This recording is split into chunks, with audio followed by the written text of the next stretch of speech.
আসসালামু আলাইকুম আরহামতুল্লাহি আবরাকাতু। সম্মানিত ভিউয়ার্স, দেশ এবং প্রবাসে যে যেখান থেকে আমাদের এই আধুনিক কৃষি ইউটিউব চ্যানেলটি দেখছেন, সকলকে আন্তরিক অভিনন্দন। আশা করি সকলে ভালো আছেন। আলহামদুলিল্লাহ, আমিও আল্লাহ তাআলার অশেষ রহমতে ভালোবাসি।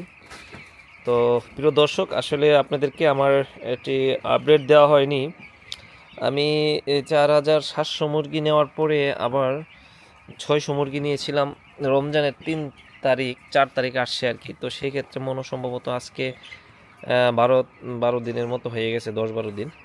তো এখানে আমার 600 মুরগি আছে। তো এই মুরগিগুলা এখন পর্যন্ত আলহামদুলিল্লাহ ভালো আছে। তো আর বাকি যে 4700 মুরগি ওইগুলা ভালো নেই, এই যে কোনো একটা সমস্যা হয়েছিল, তো ওইগুলা বিক্রি করে দিতে হয়েছে। তো বাকিটা বিস্তারিত আমি পরে বলবো।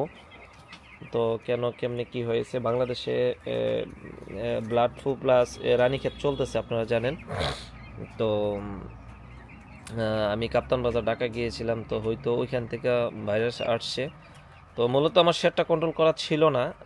তো আমি যেহেতু ছিলাম না, তো সেক্ষেত্রে ভাবলাম ছোটো মুরগি কন্ট্রোল ছাড়া রেখে দিই, তো ওদেরকে দিয়ে গেছিলাম আর কি। তো মুরগির একটা সমস্যা হয়ে গেছে, তো মুরগি বিক্রি করে দিতে হয়েছে। তো আমি আপনাদেরকে যদি দেখাই, আসলে নিচে যাওয়া এখন সম্ভব না, কারণ ওইখানে যেহেতু ভাইরাস আছে, তো ওইখানে এখন আর যাব না। পরবর্তীতে আপনাদেরকে বিস্তারিত দেখাবো আর কি কেমনে কি হয়েছে। তো জানি না এই মুরগিগুলাকে টিকানো যাবে কিনা, কি হয় আল্লাহ জানে। তো আল্লাহ ভরসা, দেখা যাক শেষ পর্যন্ত।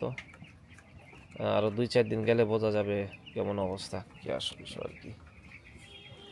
তো প্রিয় দর্শক, আমি যে উদ্দেশ্যে আপনার ইয়েতে গেছিলাম আর কি,